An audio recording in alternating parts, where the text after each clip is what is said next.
This is Performance Anxiety on the Pantheon Podcast Network, and I'm your host, Mark. And today's guest is the definition of commitment. Please welcome Lemoyne Alexander to the show. Lemoyne really had no choice but to go into show business. His dad was a session drummer for Chess Records, who started a family band starring Lemoyne and his siblings, even though Lemoyne was way more into martial arts. The story of that band is filled with all kinds of changes, including a Peter Brady-like vocal problem that changed the dynamic of the band. But even though he had some music make the charts, he really hit his stride when he began producing rap artists. He talks about some of the amazing people he's worked with, as well as some of the, let's say, infamous. But Lemoyne experienced a horrible tragedy that made him leave the rap world behind, shunning offers from people like Jay-Z and Beyonce to follow his muse. He talks about his first rock band, State of Grace, and how that eventually just became a solo project, which ended up with him recording a song with Queen. He released a few singles that have just exploded all over TikTok recently, and he talks about how that feels and how it changed his plans for his latest album called Alone. Follow him on social media. Check out WeLemoyneAlexander.com. That's WeLemoyne Alexander.com for tons of music and merch. Follow us at Performance ANX on socials. Get our merch at performanceanx.threadless.com. Send dollars to ko-fi.com/performanceanxiety. And look for the Spinal Tap tribute album I'm producing for Teen Cancer America out early September.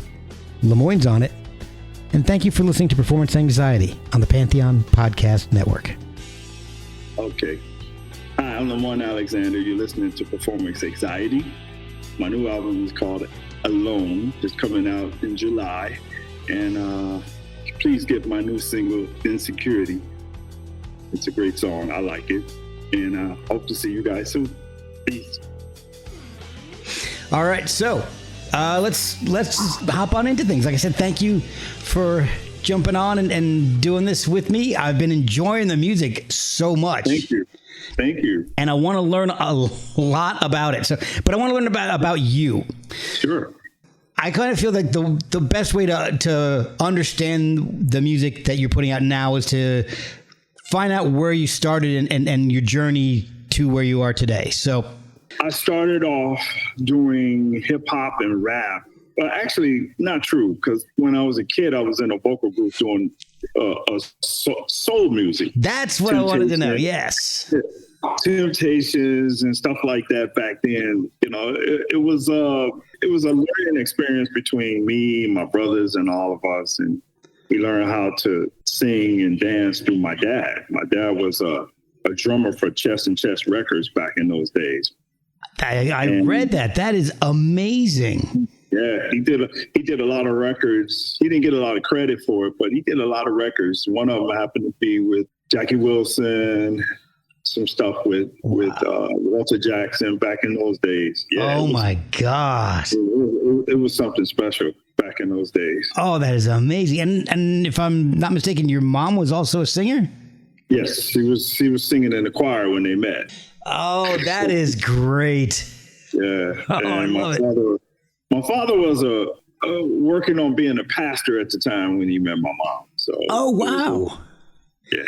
So he was the one that put the Young Masters together. And yes. So when you're that young, was music something that you wanted to do, or was it something that you had to do? In our family, it didn't really hit me during that time because I was into martial arts. I was into Bruce Lee. And, nice. And I was discovering myself into physical activity, and he wanted to slow us down because he heard us singing. And, he heard us all doing vocals every once in a while. And it's like, oh, my sons can sing, so he decided to put us together and form a group called the Young Masters, and with a couple other friends of ours who could sing down the street. So the biggest part of that was teaching us how to sing as a group. And I was always a background singer. My younger brother was more like the Michael Jackson in the band. Oh, wow. Okay. Yeah. And it went from maybe 3 years of doing that until we became teenagers. And then my brother lost his voice. And they kept saying, we don't have a lead singer. And this time we was learning how to play instruments at the time. Okay. So as we was learning how to play instruments, we were doing, guitars, bass, drums, and all of that. And as we were growing as a band, we forgot about singing. And then my dad was like, you guys need to sing. Right. And my brother couldn't sing because he had lost his voice. Teenage puberty got to him. Right. But my voice, I never got my tonsils taken out. So at that time, I didn't want my tonsils. And I didn't have any tonsillitis or any problems. But and they said, Lemoyne, you're going to have to sing. I was like, no, I'm not singing. And they kept pushing me. And then one day, I said, all right, I'll try it. And then I started singing, and I've been singing ever since. Wow. Oh, my. So at that point, was it something that you wanted to do, or were you still kind of having to do it for the family? No. Not even then. No. Wow. Okay. Not even then. I did not want to be the front guy. The front guy to me was always the one taking all of the bullshit. So I just was, to this day, I still feel like I want to be in the back, but nobody lets me be in the back. So it's just throw me in the front all the time. In every situation I'm in, I got to be in control all the time.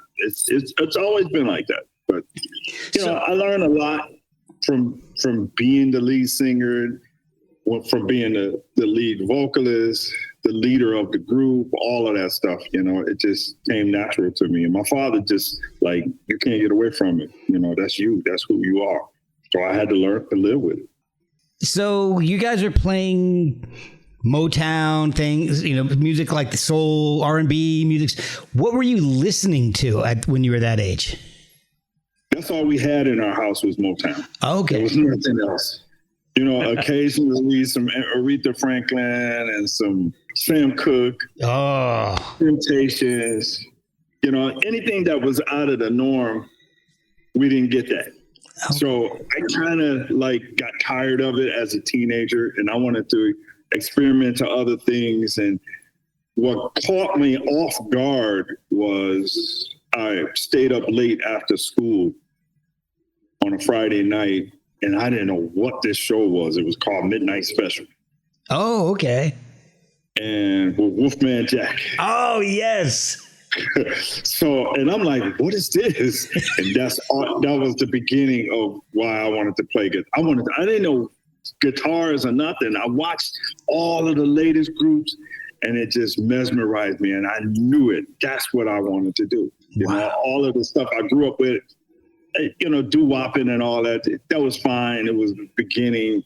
But when the first night I saw Midnight Special, I don't know what group it was, but it was a rock group, and I was mesmerized. I said, that's what I want to do. Oh, man. So that's when you started taking up guitar? Yep. I started taking up guitar. Once the guitar, I started playing guitar, and I had no lessons, so I had to teach myself. I didn't have a guitar. It was my uncle's guitar that was stashed away in the closet, and pricked my fingers almost every day going to school, reaching for my coat. Oh, no. I used to hate it, but I'm glad it was there, because when I discovered it, I said, it's the guitar in the closet. So I ran in there and I took it out, and I saw how beat up it was, and I was determined to learn how to play, and I tore it apart and put it back together, stickers and everything on it. I was really determined to learn how to play. Oh, wow. So I couldn't wait for Midnight Special to come on every Friday, and I have my guitar in my hand. And that's how I learned how to play guitar. Oh my gosh, that is amazing. Yeah. Oh, the guitar's just sitting in the closet poking you, letting you know it's there. Before I even was interested in the guitar, I used to, you reach for your coat, and it's the guitar strings and the poke. What is that back there? And it was a guitar. But the guitar knew. You didn't know what the guitar knew. And I had no idea that I was going to literally grab it and teach myself how to play. I tried to teach myself how to play, and I'm apparently a terrible teacher. So we'll be right back after a word from our sponsors. So obviously the band eventually had to end because you're not in it anymore. How did everything wind down with the Young Masters? The Young Masters started off as a vocal group, and we worked our way up to being a instrumental group in our teams. Okay. And we got to the point where we didn't want to be called Young Masters no more. And so we changed the name to Generation. I mean, we downsized the name. It was Soul Generation Gang or something. We was trying to do like Cool in the Gang. Oh, yeah. And we downsized it to just Generation. And we got some new members. And the odd thing about that was it was just me and my brother and a schoolmate of mine and his sister. And his sister was the one that taught us all how to play instruments because she was the oldest one and she had all of the instruments. And so that's how we used to, after school, we used to go to her house and we would practice and practice and practice and practice. And then some guy heard us. And we used to practice on top of the rooftop. Oh, wow. In the neighborhood. So everybody in the neighborhood would be hearing us and we didn't care. That's awesome. But, yeah, it was really weird. And then some guy down the street heard us and he had like a multitude of professional equipment. And he asked us all to come down to see him. And we went down there and we was like starstruck. Oh, I bet. He asked, could he manage us? And I said, sure, talk with the rest of them. And they said, yeah. And he gave my brother professional drums, me a professional guitar. I'm talking Fenders and Gibsons. And the bass player, she had the authentic Beatles bass. Ooh. Bass, yeah. A Hoffman. And we had keyboards. We just was all over that studio learning how to. And he had us there like every day after school teaching us. And what happened was, as we were growing as musicians, toward the end of the end of maybe 2 months of doing it, he came up with an idea that he wants us to play gospel. Oh. And everybody in the band looked at each other like, we don't want to play gospel. We want to play some funk and some R&B and some, have some fun music. And the guy got mad at us and told us all to get out. Oh my gosh. Yeah. And then we were back at the drawing board. But this time when he kicked us out, we went back to our original rehearsals with the few instruments that we did have, but we came back stronger because we knew how to write, we knew how to play, and we were all determined like me to learn how to do everything. And still I wasn't the lead singer. Oh, really? Yeah, Cassius was the actual lead singer of the group at that time. And sometimes he would pass the mic to me and I'd be like, oh, God. So I was really scared to be up front. I just had the fear in my heart to literally entertain people. I just wanted to be the guy always in the back. I can understand that. Yeah. I was that way for a long time myself until I had to get into sales to support myself. And then you can't be, I used to be a photographer and I used to be able to hide behind a lens for ever. And then I had to get a real job at some point and got out into sales and I'm like, I can't hide behind a lens anymore. I actually talk to people. No, you can't. It's difficult. I mean, because there's so much that needs to be done. Yep. And the sad part about my situation was everybody knew how determined I was, but I don't think that for some reason, I displayed it and didn't know it. So whenever there's an issue, they all go like this. I go, what do you want me to do? Why y'all looking at me? They go, well, what are we going to do? And I go, oh, man, I got to think for everybody. And that's how I end up being the leader and the lead vocalist. And, it's weird, but, I got through it. Taught me a lesson. Yeah. Well, I mean, you're still doing it. So still doing it after all these years. Is anybody else from that group in music still? My two brothers from the Young Masters, we formed Generation. And then when Generation broke up, we formed a 80s group called The Fascination. We changed the name to The Fascination. And once that happened, we were like, hold on, sorry about that. Yeah, no worries. Once that happened, we were at a situation where, and this is a good story because...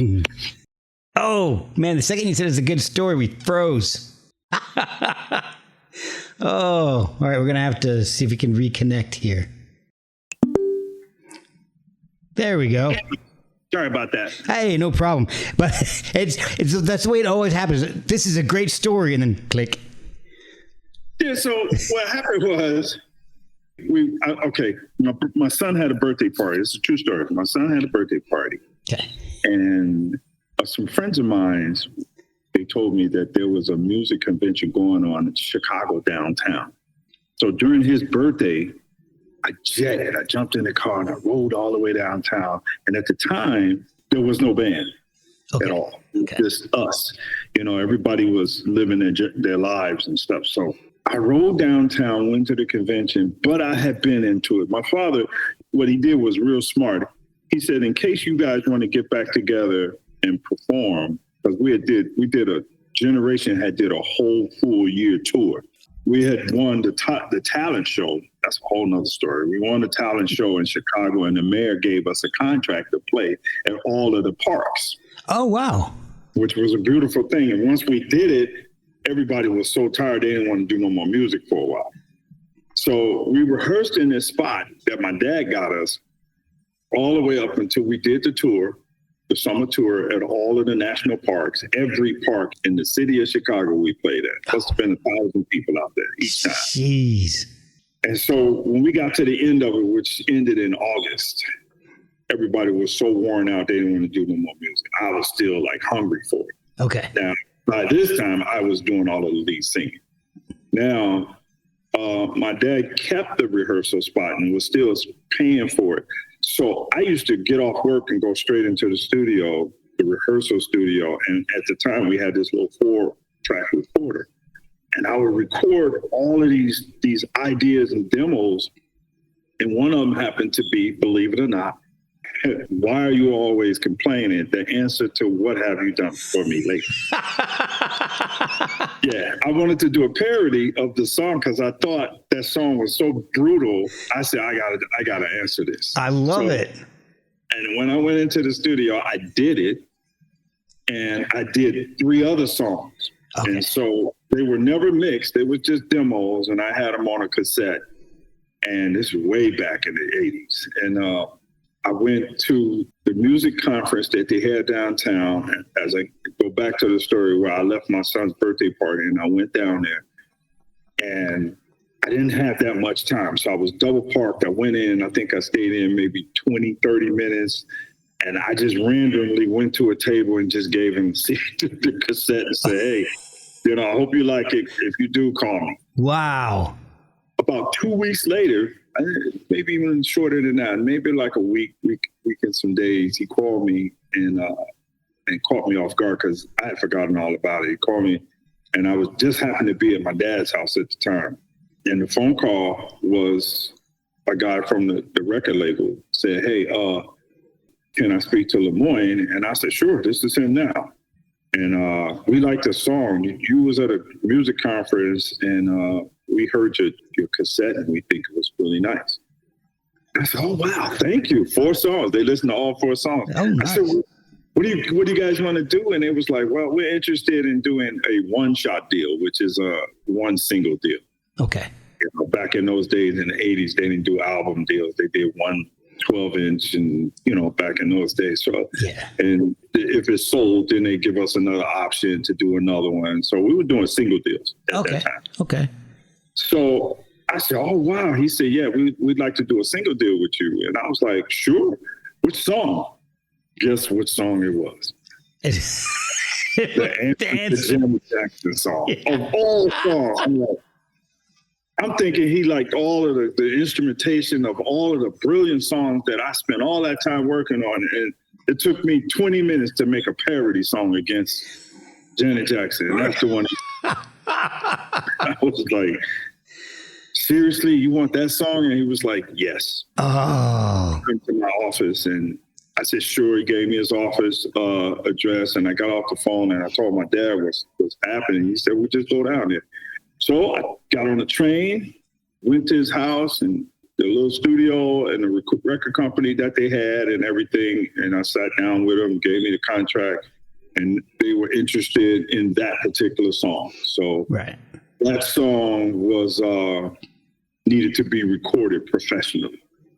Sure. So we made a plan to go to the studio and re-record the entire song professionally now. And that took maybe 2 sessions. Okay. And we knocked it out. Nice.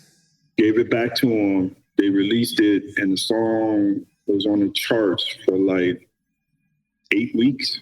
Oh, wow. And the way they did it, the way we did it from the style of Prince and Jimmy Jam and Terry Lewis.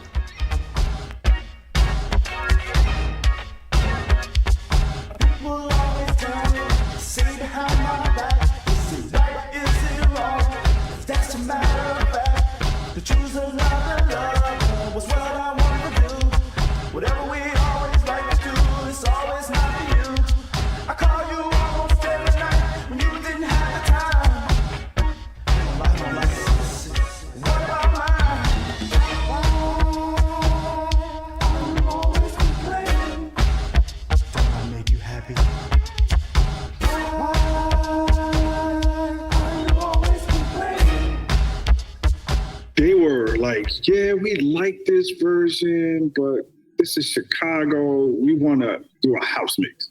I said, well, what? Wow. You want to do a house mix? I was insulted. Yeah. I was like, seriously? And they took it, they remixed it, they made a house mix of it. It was on the radio every single day. Wow. The actual house mix. Oh, they didn't even play the original mix. They played the house mix every single day. It was on the radio on all the stations. And I'm like, oh, wow, that's really cool what they did. And they did it themselves. We didn't have anything to do with the remix. They did it themselves. Oh, that's crazy. Yeah. So it got on the dance charts for a length of time, and we ended up touring off of it. We did a lot of shows off of it. Oh, nice.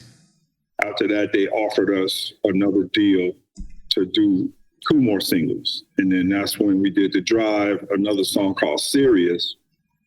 And those songs, they shot even further than the first song. Oh, wow. Yeah, you can go to YouTube and you could listen to them all. But oh, yeah. Well, because, the first one was a parody. The second one, the others were the real songs. Yeah, they turned out to be real songs. And they also did dance mixes and, house mixes to those 2. But that's fine, because the third one ended up going all the way to Israel. Whoa. Around the country and literally around the world. Wow. And they got a lot of notoriety for us. It was called Serious. Okay. Oh, that's awesome. I have to look that up. Yeah, it's called Serious. And the song, the guy who, they got a mixologist, a professional guy. His name was Ralphie the Raz Rosario.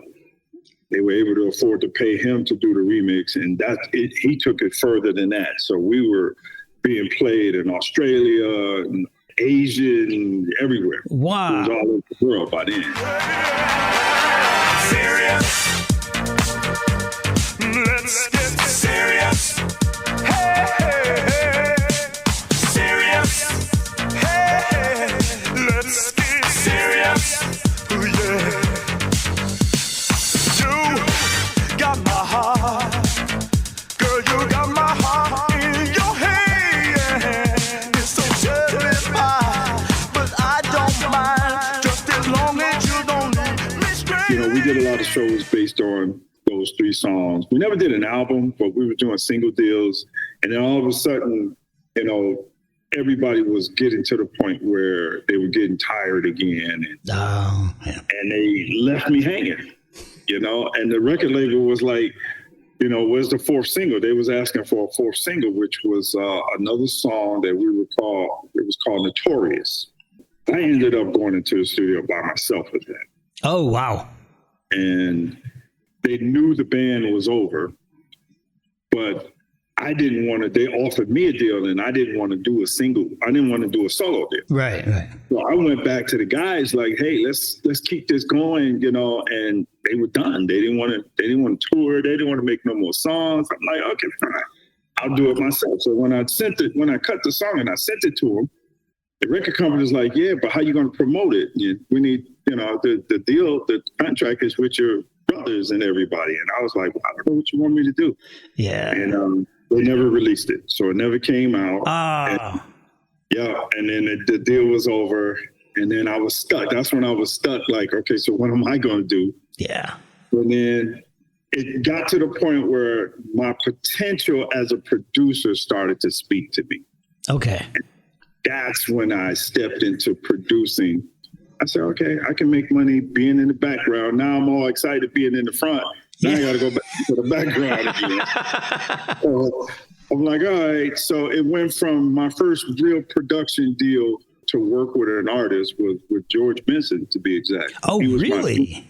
He would have been my first real artist, but he got sick and he just never had the time. I gave him a song. He liked it. He just never had the time. We just never had the time to do it. Ah, wow. So it went from that, working with other artists, and it just kept going and going. And I think I produced at that time on my own maybe about 3 or 4 songs for some other artists. And then I left, and I went to Michigan and I started college. Oh, okay. Yeah, I got away from it and I ended up going to college in Michigan. And then I got a phone call from the bass player of The Fascination. Oh, okay. He calls me up and said, hey, R. Kelly, we've been working with R. Kelly. And one of the guys that grew up with us with The Fascination had got his own record deal with Jive Records, which was Mr. Lee. Right. And so Mad Mike, which was the bass player from the band that broke up, when we did our last song series, he calls me up and he says, we were thinking about you joining production team so we could produce for R. Kelly. Wow. I was like, really? Who's I didn't know who R. Kelly was. Right. And it just so happened that very night he had came on a cable show called, what was it called? Video Soul or something, BET Video Soul. It was R. Kelly and Mr. Lee. It was on Hey Love. Oh, wow. When I first heard it, I said, that's R. Kelly. I said, oh. So he's the guy that's been singing around in the neighborhood on the trains and all of that. And I guess he got a big deal with Jive, and they wanted me to be a part of it. Man. And I was honored. So I quit my job, took a bus, and I went all the way back to Chicago and joined the team. And the rest is history. I became part of a production team, and they were like, we need a name. And once again, everybody looked to me. So we called I called us 3 the Hard Way. And we signed a deal with Jive to produce all of R. Kelly stuff, which ended up going towards Aaliyah stuff. That's when we started working with Aaliyah. Right. I saw that. That's amazing. Yeah, on her first album. And then from there, we was doing some other stuff that Jive had us doing, some other artists. And we'll be right back after a word from our sponsors. I stayed with R. Kelly and the whole team for like 2 years. Oh, wow. Okay. Yeah. I didn't see much. Everybody was like, you were part of all of this systematic things that he was going through, and I didn't see anything. Yeah. You sure you didn't see it? I didn't see nothing. I was in the studio. When everybody else wasn't there, I was there. You were working, man. Yeah, I was just constantly trying to elevate my skills as a producer. Exactly. No singing, no nothing. Now, mind you, this is all just me behind the boards, drum machines, and trying to create and make music. Okay. I did that for the last year that I was there with him. And then something happened where I just couldn't take it no more, and I left. Right. So I walked out of the whole production deal with him. And then my lawyer at the time was like, don't worry about it.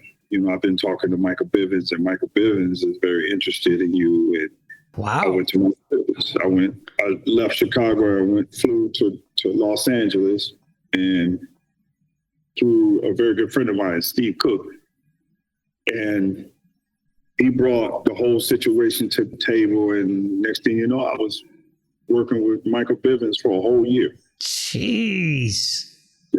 From New Edition. Yeah, and, we started, he just gave me, here, boom. They put all these artists on the tables. You got to come up with songs for them. So now I was by myself. It wasn't the team effort that I had been used to for those 2 years. Now it was me. Oh, so man. The pressure was on. Yeah. So I've worked hard. So that whole year I was cranking out songs for everybody. And only one out of all those songs that I did for the Biv 10 artists, one of them really got placed. I mean, there was another, 702 was with Biv 10 at the time, but they had just left Michael Bivins and went to Motown. So I was still invited to work on that project, but the group that they had me really working on was Subway, the male version of 702. Okay. And we did a song called Can I Have It, and from that point on, I stayed with that situation for a whole year, and I walked out of that. Oh, really? Yeah, I couldn't take it no more because it was just work, and nothing was coming out. So, and I didn't want to investigate. I just wanted to get out. So I got out, and I went from Biv 10 straight to Motown in the same scenario. They had like a change in personnel. They were doing a change of personnel at the time when I switched over to Motown. Okay. And then that's when I met Londell McMillan, who invited me to join his company. And I left Motown and went with Londell McMillan. When I went with him, he signed me up to a 2-year deal. And that's how I started working with Dougie Fresh and Johnny and Faith Evans. Oh, wow. Yeah, a lot of stuff because he represented them. And at the time, when I actually was on board with his company, which was called North Star, he was managing Prince and Stevie Wonder. Oh, wow. Yeah, there's a Prince story behind all this. Oh. So, at that time, after 2 years of being with, actually, I think it was 3 years. I think I was with him for 3 years, close to 3 years. And then after that, during that situation, that's when my skills as a rap producer started to build because I went from doing R&B to, it was so easy for me to do rap, and I jumped into it. And I got so good at it. I was able to make songs for like 3 minutes and I'd have a full song. Wow. Oh my gosh. Yeah, it was that. And they put me in the newspapers for that, and one of the earliest part of my careers that everybody was highlighting the fact that I could make a great song in less than 3 minutes. And it's unreal. And be sitting with the artist and tell me what you're looking for, and I make it happen. Wow. I never wasted time and money in the studio. That, to me, is just money just being wasted. Right, yeah. So after I left Londell, I ended up going straight to Rap-A-Lot Records in Houston. Okay. And I picked up a lot of contracts and working with them.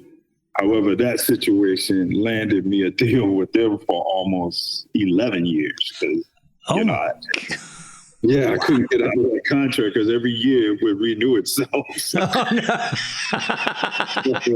I ended up just, I didn't care. I just wanted to work. And, there was some minor issues with me working with other artists because they knew I was still signed to Rap-A-Lot. But then, I signed off on the ending of that situation where I was a free agent again. Okay. And I didn't want to sign to no more labels. I was done.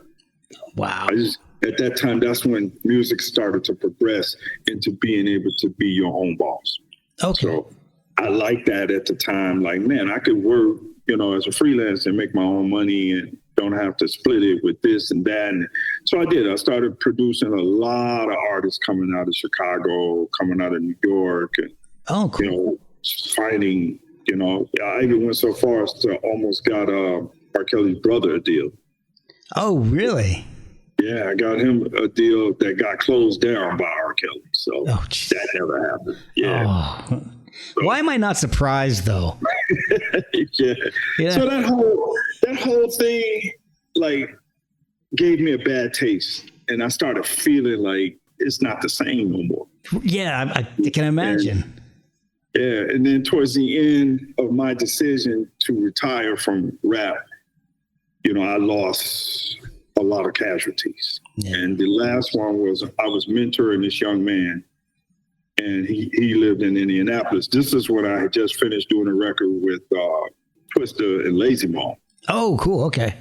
That song was featured in the Beef episodes on BET. You know, they asked me to do another song. They asked me to do a whole album, and I did the last record that I had actually did that was a hit in the rap category was a song that I did with Jazzy Faye and Too Short. I did a song for Scarface and you know, just a lot of well-known, you know, mainstream rappers at that time. But like I said, the taste in my mouth wasn't the same. Even though they were high caliber rappers, it just didn't do anything for me anymore. You know? Okay.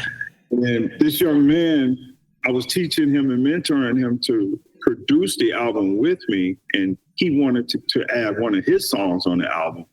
And I was teaching him that, showing him how to actually produce a song and track it and do all of that. Okay. And I had gotten to the point where I started feeling like I didn't want to be in this genre of music no more. So I went into the studio in my own house. I bought a house in Country Club Hills, and I went into to build my room up when you can start it. Because back then, you know, you got the Pro Tools, because I had never heard of Pro Tools. I just got my first set of Pro Tools. Oh, wow. Okay.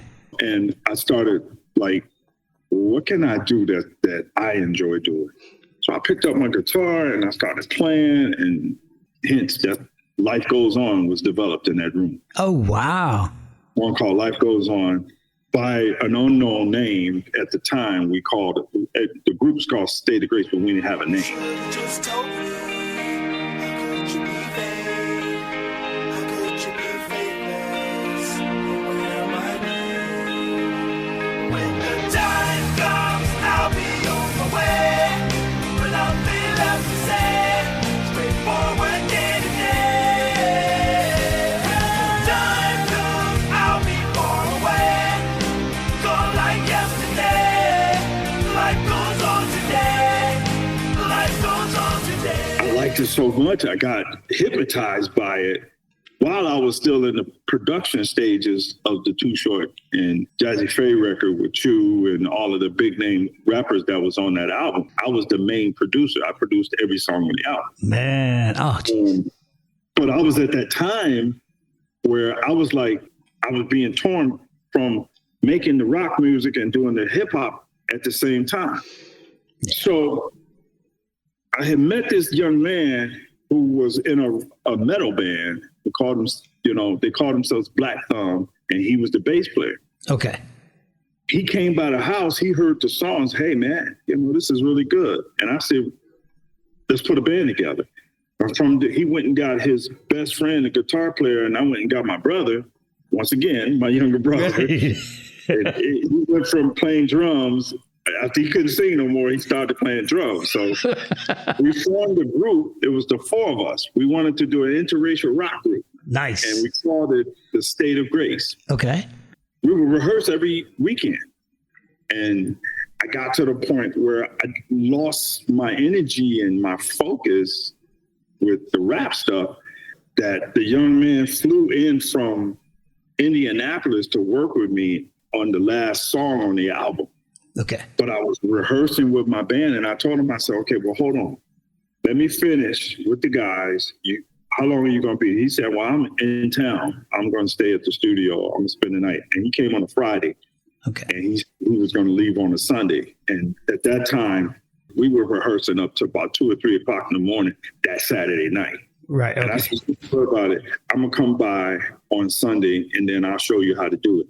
Well, I got up, we finished rehearsing 2 o'clock that morning when I was finishing rehearsing with the band, 2 o'clock. And then I got up and I rolled over. No, I got on the phone and I called the studio and I said, you know, put him on the phone, let me talk to him. I can't talk to him, he's gone. He got killed. What? Yeah, he got killed. So. Oh my God. Somebody murdered him. And so I felt bad because I took the blame for it. But at the same time, everybody was like, why would you take the blame? Because if you had went over there, you would have got killed too. Wow. Yeah. So, but then I don't know. It was just like Twilight Zone or something was going on at that time. Yeah. I took it so really, really hard, man. It was.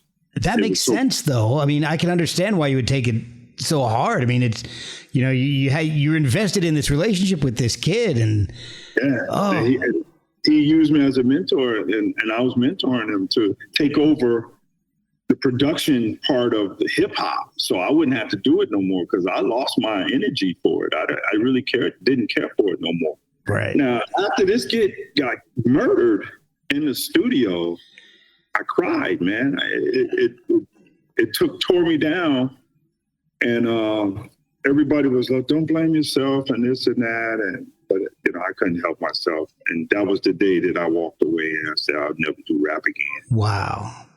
I was done with rap all entirely. So the next day, what I did was after, I would say about maybe 3 days later, I brought all of the master tapes and everything, and I gave it to him. I'm done. And y'all just, whatever you need me to do to finish it up, I'll do it. But since that was already the last song, I still took the song that he had brought, that I was going to show him how to put on the album. I did it and put it in the album. Oh, wow. In his honor. And the album came out, and it did really well, for them. They wanted me to be a part of the promotion, and I just didn't be involved in it. I don't blame you, man. That's tough. That was it for me. I was done. Wow. Now, after that, I got a few teasers. People kept coming to me just to find out was I really dedicated to my retirement, offering me all this money. And there was one project with Big Mike they wanted me to do, and I turned it down. Then they wanted me to do the first record with Jay-Z and Beyonce. Oh, my gosh. Turned that down, too. Wow. Me and my girlfriend, the Me and My Girlfriend track. Yeah. Oh, you're dedicated. Yeah, I didn't want to have nothing to do with it. Your mind was definitely made up at that point. Wow. I was done. Now, once I walked away, I put 100% into the band, and, it turned out to be a double-edged sword because I wrote, just like I did those demos in the early days, I wrote all of the rock songs, sang all of the rock songs as demos. And at the time I was seeing this girl, and I had sent it to her, and she liked it so much, she sent it to a radio station in California. Okay. They played it, and then another station picked it up. A syndicated station picked it up. Oh. I ain't heard nothing about it for at least 2 or 3 weeks until I got the phone call from the radio station. They wanted to do an interview. I was like, "Who is this? And are you joking?" Interview about what? I didn't know what it was. I forgot that. Well, it's on YouTube too. We actually recorded that radio station interview and posted it on YouTube. Oh, wow. That's awesome. That was my real first interview with this new genre of music that I was working. Oh my gosh. Once it happened, the song ended up being added on heavy rotation, and they wanted to hear some more. So I got this opportunity to do 15 minutes of fame, and that song was just as big as Life Goes On, and man, it blew up. Both of those songs took off so fast. We had to make videos. We had to go on tour. We had to do a whole lot of shows, and I was like, I had no idea all of that was just going to From that point on, I was so happy because I didn't have to compete. R&B and hip hop, you got to compete with other artists. Oh yeah, yeah. In rock, you don't have to do that. Okay. So I had fun just creating, and like as I said earlier, it could be a double-edged sword when you're creating some of these hits, and none of these guys are, participated in helping me making these hits. So 9 times out of 10, most of the songs was written by me. 99% of the time. So we ended up doing. First album came out. It got mediocre. We ended up signing a deal with Orchard at the time. Okay. We picked up a deal with Orchard, and then from there, we started working on the second album. We wanted to be a little bit more harder. And somehow I ended up, they was doing Bohemian Rhapsody as the new film for Queen. Okay, yeah, I wanted to learn. I want to know about this story. So how this happened was we had just wrapped up the last song on the Hereafter album. Then the owner of the studio comes in, say, "Hey man, I need to talk to you. Come to my office." I said, "Sure." I go. His name is Tim. Okay. And I go into his office, and he has his whole studio his office rigged up like a studio. Oh, literally. wow. You can hit a play button. You can see the tapes and everything rolling, and keyboards and everything in it. Oh my So gosh. he hits the play button, and it's the actual Queen song, Killer Queen. He had the full tapes, like the tapes. Oh my gosh.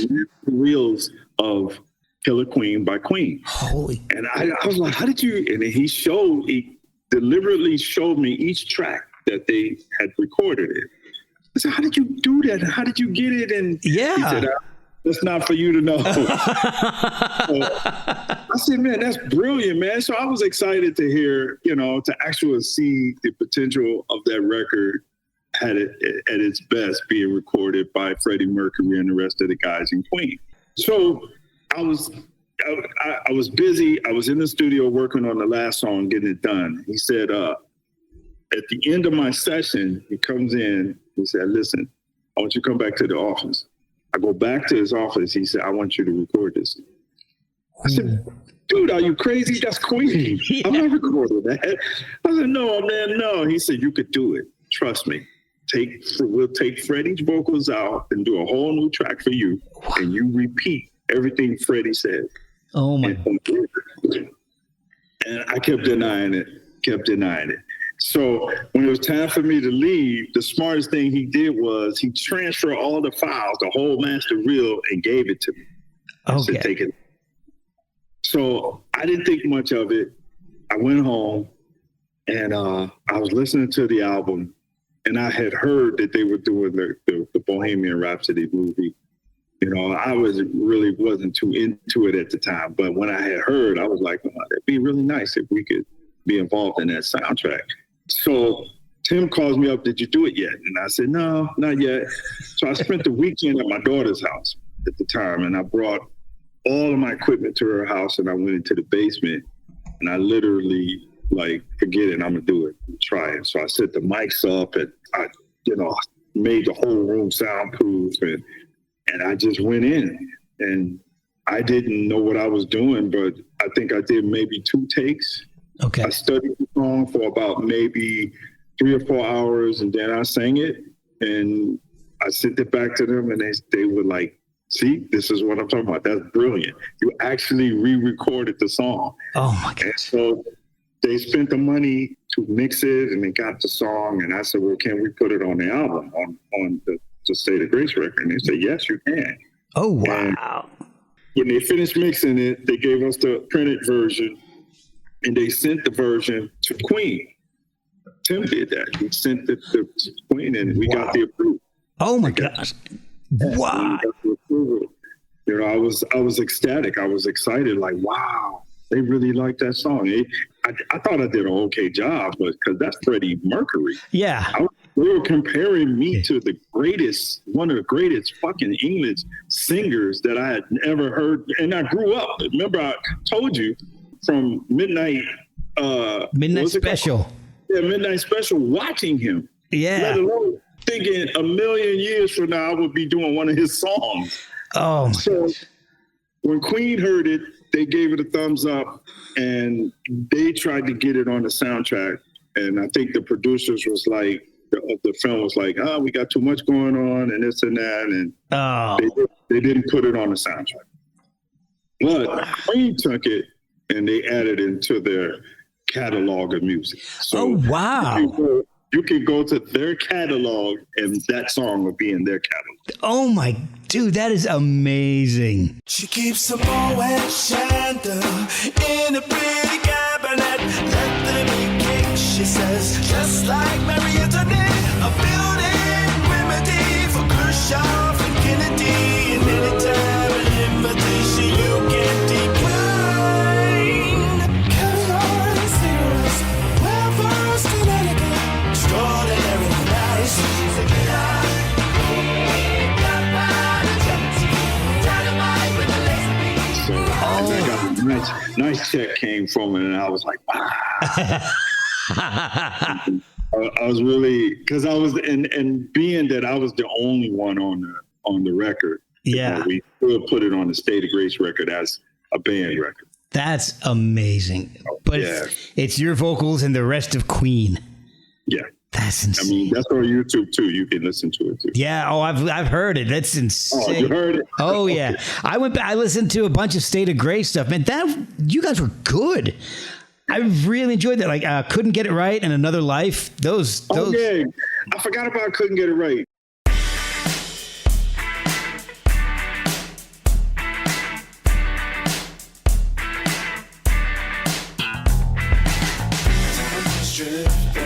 That's why I got to roll.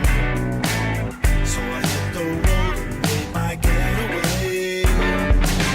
What's this feeling? Really got a hold. I started searching for a better way. For a side in the middle of the night, but I couldn't see the light. Oh, I couldn't see the light. You know, we got that was on the third album, and I believe it or not, I did a duet with Katy Perry on that album. Oh, really? Yeah, we did it. I literally did it. Katy Perry approved that record, and the guys from Couldn't Get It Right approved that record, and we put it out. You know, we put it on our album and everything. You know, and you know, I did both of those songs by myself. That's God. So you're doing solo work now. If it's kind of State of Grace, it sounds like you're doing a lot of the stuff yourself. Yes, I did. So it was by myself. So how did you switch from State of Grace to Lemoyne Alexander? Yeah. Oh, I was so frustrated with my band that I was touring with the guys. We were doing a lot of shows at the time, and one particular show, my dad had died. And well, he was sick with cancer, and I didn't find this out until the last minute. So I stopped in the middle of our promotional tour, and I ran out there to see him in Vegas. And that's when I found out he had cancer, and he wasn't going to live that long. So the doctors came in, and they said, "Well, you know, we thought he was going to go tonight. So since you walked in through the hospital, it was like, you know, he's prepared to continue going now." Wow. And I walked in the room with him and I talked to him. The first thing he said to me was, you know, "Can you do me a favor?" And I said, "Sure." You know, he said, "You are a great musician. You're like a genius to me. I've always looked up to you. Can you please stop making music for everybody else and make your own music for yourself?" Oh. I said, "You want me to do me now by myself?" And he said, "Yes. And I want to be there in the studio with you when you do it." I said, "You promise?" And he said, "Yes." So he kept it. He wanted to keep his promise, but I kept my promise. So I left with the assumption that from the doctors, they said that he was going to be okay. Wow. Because he's shown a lot of improvements since I got back to see him. I went back and finished up some promo performances with the band, and that's when I found out he died. Oh, wow. And I'm trying to sing my heart out in between songs, and I'm crying, and I just couldn't do it anymore. And I stopped, and I shut down everything, and I needed to mourn, and I got away from everybody, the band and everything, and we never got back together. That little time that I had to get myself together was the last time we were together. Wow. And so the band broke up, and among other things that caused us to break up, but it was one of those times when it had come to an ending. Yeah. And so I just didn't pursue it no more. And the label was like, can we get another single? And that was the song Chasing Time. Okay. They wanted me to do that one. And I had just gotten out of a motorcycle accident. Oh my gosh. Not a motorcycle accident. I take that back. It was a car accident with my attorney. And he was the driver, and I got the most damage. Oh, Jeez. So I had to have surgery on my shoulder when they called and said, we got to shoot the video. So we did. If you look at the video, I had on a black shirt to cover up. My shoulder was wrapped in white tape all the way around, but I covered it up with the T-shirt. Oh. And there was 14 stitches in my. Oh. Jumping around, and I'm playing.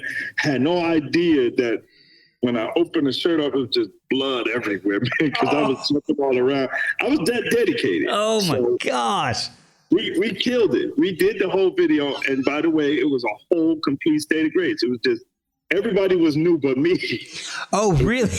Yeah, when you see the video, it's just all new guys. Oh. And I gotta give it to you. Those guys they were more motivated, they're more, designed to make this thing work. And it was just it worked out. We did that one song. I can't stop thinking of you. I can't stop thinking of you. I'm just chasing time. I'm chasing time. I'm just chasing time. I'm chasing time.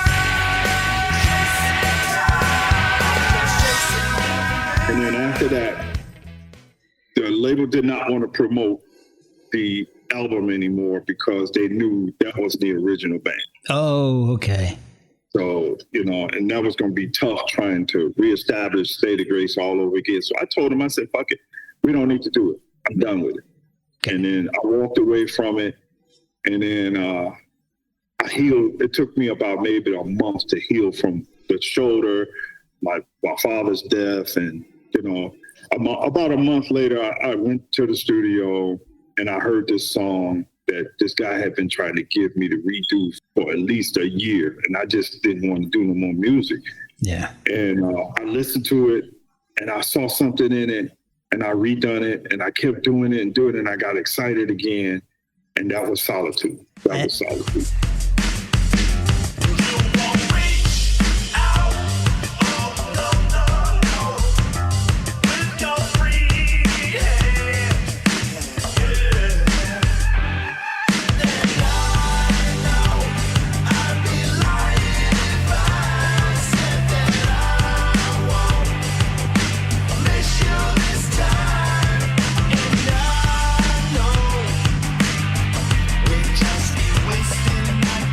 That was around 2019 that came out, right? Yeah, about 2019. Okay, so that is a great song.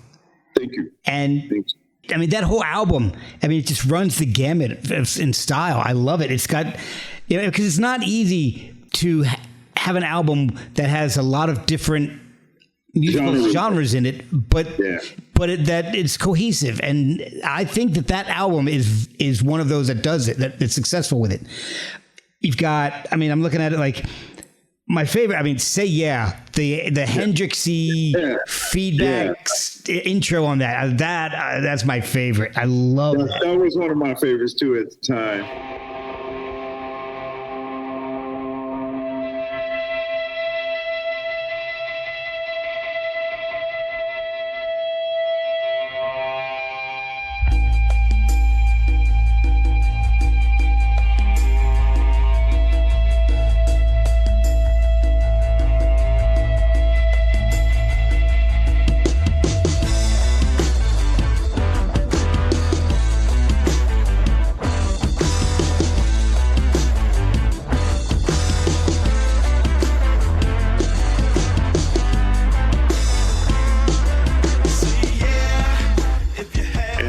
I wanted to step out the box, when I did that album, I was like, I'm not trying to create a genre. I'm just going to just play what I like. Yes. And I just wrote whatever I like, and I didn't care about what genre it was in. I just played whatever and just put it on the record.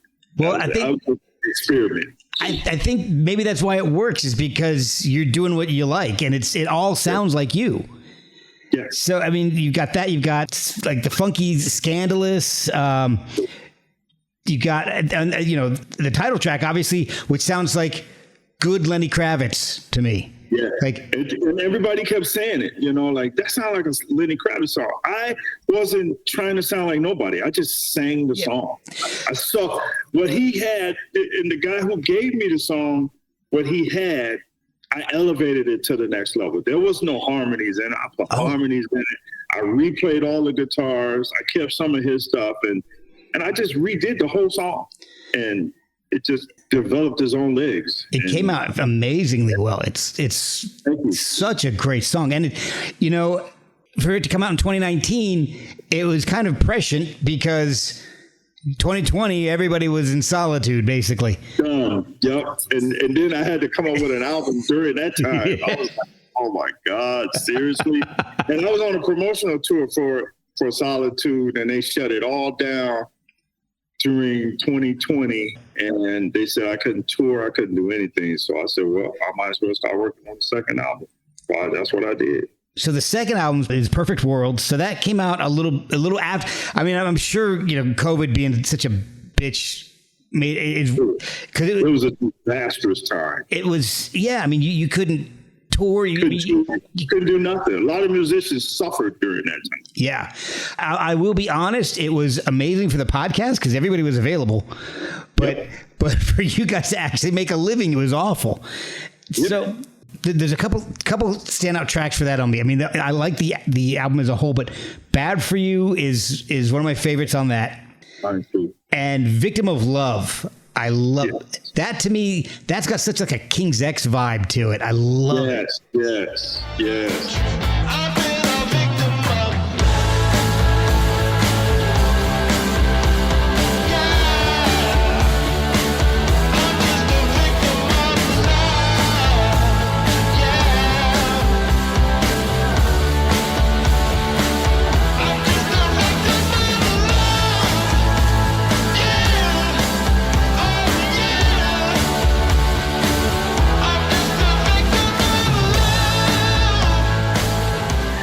One of my best and favorite solos I've ever did. I was so excited about it.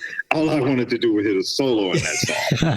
I love that song, man. And till this day, when I go back to listen to some of the stuff, I always go back to Victim of Love. Victim of Love was a great song to me. It's like I said, King's X is one of my favorite bands, and I get a King's X vibe out of that, and I love that's one of the things that just pulls me into that song. So after COVID and Perfect World, were you able to get back on the road, and did you tour a lot? Yeah, after Perfect World, it got slow for me because I couldn't pick up a show or a gig nowhere. Oh wow, nowhere because they were still. Like a lot of people didn't want to do live shows. I was at that time where we were doing shows by, what do you call it? You film it at home or film it at the studio and you put it out on YouTube and all of that. Yeah. It didn't feel the same. I want to play to a live audience, but they didn't really open up the gates for us to perform again until maybe 2023. Yeah. Between 2022 and the end of 22. Going into 23. Yeah. And then that's when, all of the problem with that scenario was all of the big groups couldn't even get gigs. Yeah. So when all of the booking agents opened the floodgates, they picked all of the big groups and left the guys like me and the smaller groups struggling. Yeah. They went with the guys that they knew moneymakers.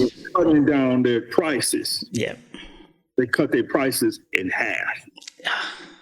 So that put pretty much all of the new guys out of business. And now they're doing the exact opposite with that dynamic pricing. They're gouging everybody. Yeah, now they are. Yeah. And my prices are still the same. So, I'm now with the new record, how that came about was I walked away from that label. And the label was pretty good to me. They gave me the creative freedom that I asked for. Okay. To be able to make those two albums. But, they suffered too. They suffered because of the COVID and there was nothing much that they could do to help me. So, I had a contract period renewal coming up and I didn't take it. Okay. And then I went with Wicked. And then that's when a label in Chicago decided, well, we're going to take your album and, let's start off with one song. And that's when Insecurity came. Okay.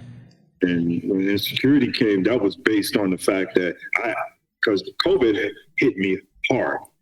I ended up getting divorced and all kinds of stuff from that. Oh, wow. I'm sorry. Yeah, it was a horrible situation that prompted me to make that song because of my personal experience. Wow. And I used that as part of my therapy. The song was primarily made for me. Okay. So when the guys heard it, my management team and the label heard it, it was like, dude, we need to put this out. This is something the world needs to hear, and they put it out, and I had no idea this song would blow up and be my biggest song ever. I love it. It deserves to be, because you can tell how personal it is when you listen to it. You can tell that you put you into that song. Yeah. Just walk away, I'll understand. Don't waste time on me. It's my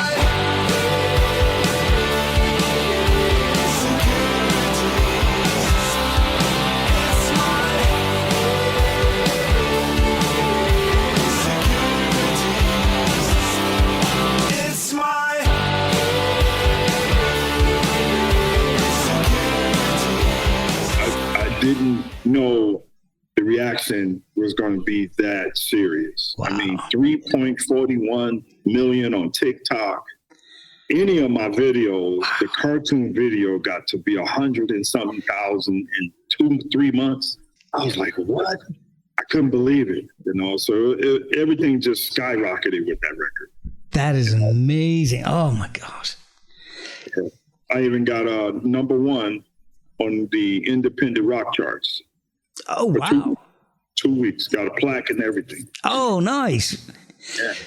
You've got this amazing song, Insecurity, and you're coming out. There's another single coming out soon, Daydreaming, I believe, right? Daydreaming and Claustrophobia. Okay. I think they're going to try to release those back to back, because the idea was to release a song every month.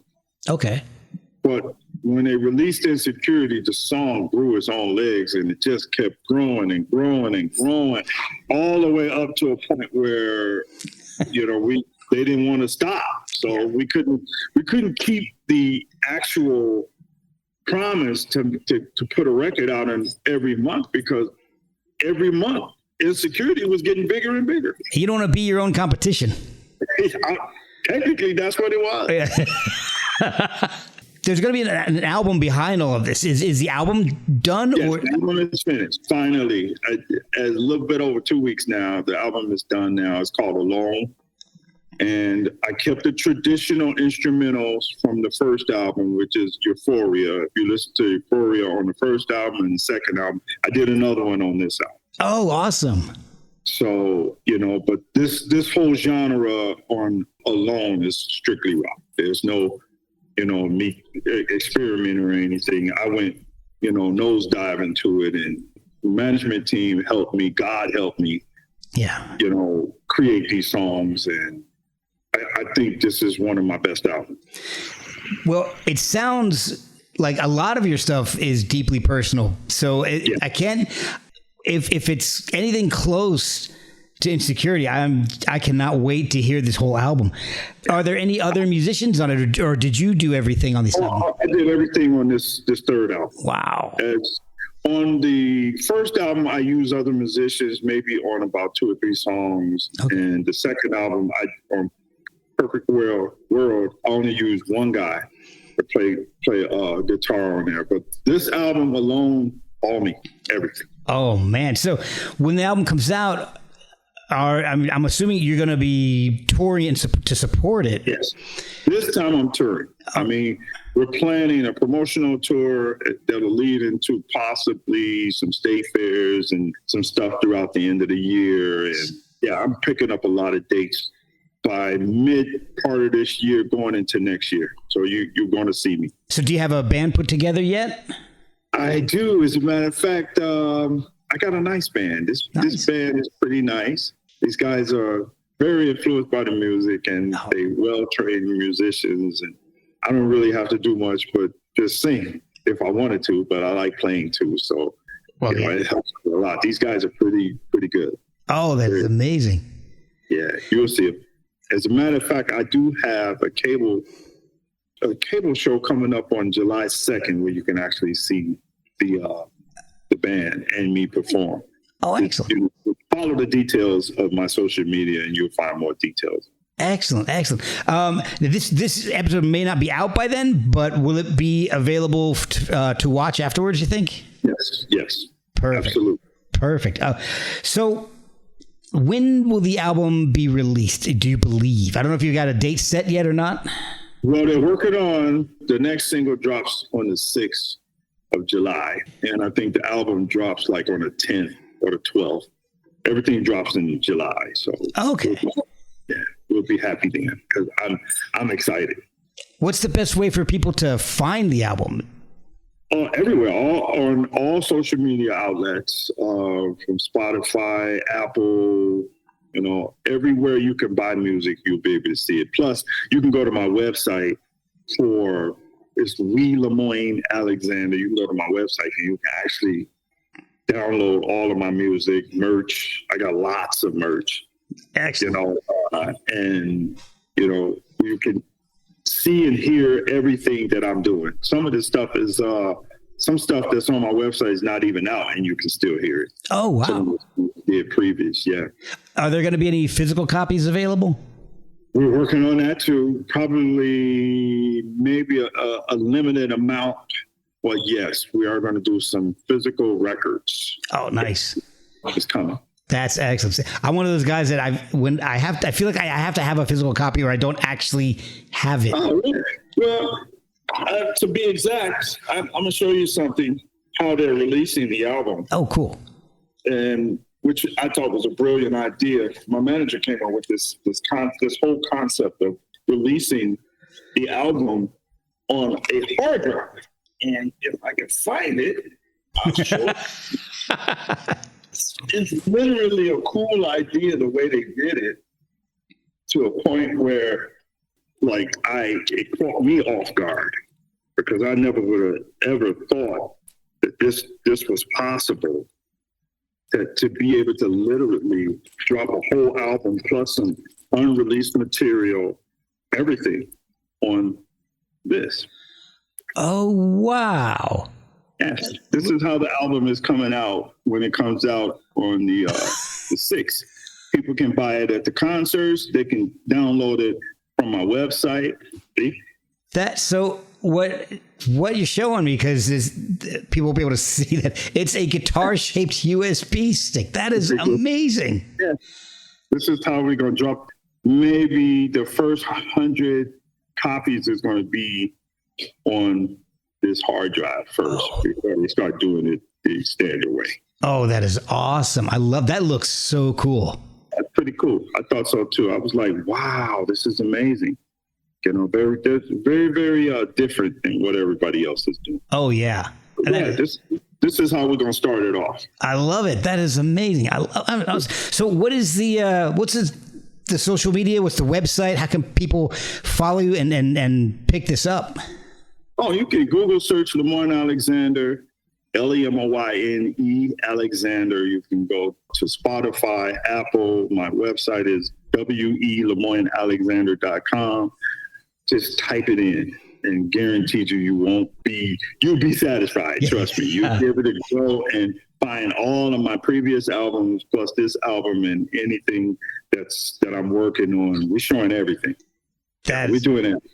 That's awesome. Well, I can vouch for you because I've listened to as much as I possibly could find, and I love it. I think it's amazing. So thank you so much for sharing everything with me. Thank you for coming on the podcast and talking. Your story is amazing. It's so unique, and it's very touching, and the music is so genuine. I absolutely love it.